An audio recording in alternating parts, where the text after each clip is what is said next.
ये वाक़या बड़ा मशहूर है, यहाँ आग़ाए मोहसिनुल हकीम का है या आग़ाए अमीनी का है, मुझे दकीकन पता नहीं, लेकिन ये हमारे एक मर्जा थे, सऊदी अरब गए हज के लिए। इतने बड़े मर्जा जब वहाँ पहुँचे तो वहाँ के हुकाम ने उनको दावत देना चाहिए कि आप हमारे पास खाना खाने आइए। तो इन्होंने कहा कि आप किसी बहस मुबाहिसे के नहीं कि हम कोई बहस नहीं करेंगे, कोई मुबाहिसा नहीं करेंगे, सिर्फ आप आइए खाना खाइए, न सियासी बात होगी न मजहबी बात होगी, बस खाना पीना है। इतना बड़ा आलिम आया है लिहाजा हम चाहते हैं दावत करें।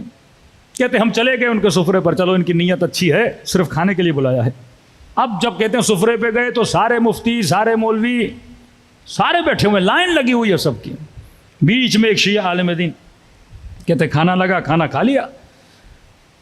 अब जिस नीयत की वजह से बुलाया था उनको भी पता है आपको क्या अच्छा लगता है, क्या बुरा लगता है, और हमें भी पता है कि उनको क्या अच्छा लगता है, क्या बुरा लगता है। तो उन्होंने कहा कि देखिए इतने उलमा, इतने मुफ्ती बैठे, हम कोई सियासी व्यासी बात नहीं करते, हम ये कहते हैं माशाल्लाह इतने मुफ्ती बैठे हैं, सब एक एक कोई रसूल खुदा की हदीस सुना दें ताकि जिक्र रसूल भी हो जाए, महफिल और नूरानी हो जाए। इन्होंने कहा कोई मसला नहीं, जिसको सुनाना है आप भी सुनाएं। कहते उन्होंने हदीसें सुनाना शुरू कर दी। एक ने हदीस सुनाई, सुन ली, दूसरे ने सुनाई, सुन ली, तीसरे ने सुनाई, सुन ली, चौथे ने सुनाई, सुन ली, लेकिन सारी हदीसों का टॉपिक एक था। सारी हदीसें एक जनाब की तरफ जा रही थी कि उनको देख के शैतान भाग जाता था, मलाइक उनको देखते थे, बड़ा रश खाते थे, अगर रसूल के बाद कोई नबी होता तो वो होते। का सारी हदीसें एक ही बंदे पे। कब मैं समझ गया इनकी नीयतें क्या हैं। हम भी सुनते रहे, हमारी बारी आई, कब आप भी एक हदीस सुनाइए। मैंने कहा माशाअल्लाह इतने बड़े उलमा मक्के के, मदीने के बैठे हैं, एक रसूल खुदा की हदीस है, ज़रा बताइए आप सब इसकी तस्दीक करते हैं कि नहीं? क्या बताइए। मन मात वलम यारिफ इमाम ज़मानिही मातमीततन जाहिलिया। रसूल ने फरमाया जो मर जाए और अपने वक्त के इमाम को न पहचाने वो जाहिलियत की मौत मर गया। तस्दीक करते हैं।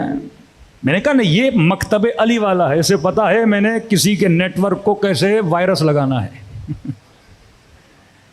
अभी तक समझे नहीं है जनाब क्या बोल रहे हैं। हाँ सबने कहा सही कह रहे हैं, ये नबी की हदीस है। कहा आप बताइए कहाँ सही, आप बताइए कहाँ, आप बताइए कहाँ, आपकी सही सनद किताबों में है कहाँ? भाई हम सब मानते हैं। तर्जुमा जो मर जाए वक्त के इमाम को न पहचाने जाहिलियत की मौत मर गया।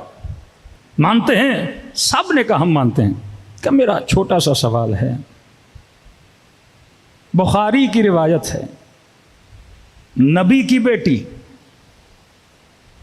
जब तक जिंदा थी फलां से नाराज थी, मातत हत्ता कलाम नहीं किया यहां तक के दुनिया से चली गई। नबी की हदीस जो वक्त के इमाम को न पहचाने वो जाहिलियत की मौत मरा।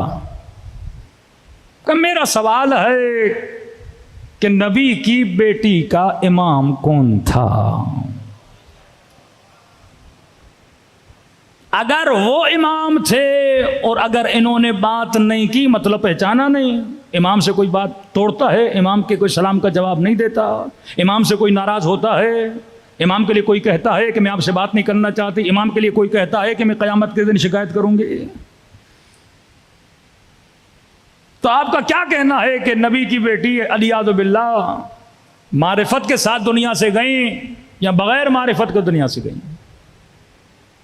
मातत मीतत जाहिलिया। कि या तो उनका इमाम वो था जो आपका है, या तो उनका इमाम वो था जिसका हाथ बुलंद करके नबी ने गदीर में कहा था मन कुन्तु मौला हो फहाजा अलीजुन मौला। कपिंद्रो साइलेंस हो गया, कोई बंदा ना बोला। किसी ने कहा हमें देर हो रही है, निकलना है, कल कहीं पे मीटिंग है, फिर बैठेंगे। तो जिस तरह उसने अली के दावे जैसा दावा किया था ना, और कहा था कि सलूनी के दावे ने तो हमें जलील कर दिया, तो इन्होंने भी कहा इससे एक हदीस पूछ के हमने खुद को जलील कर दिया। सलवात पढ़े मोहम्मद वाले मोहम्मद पर।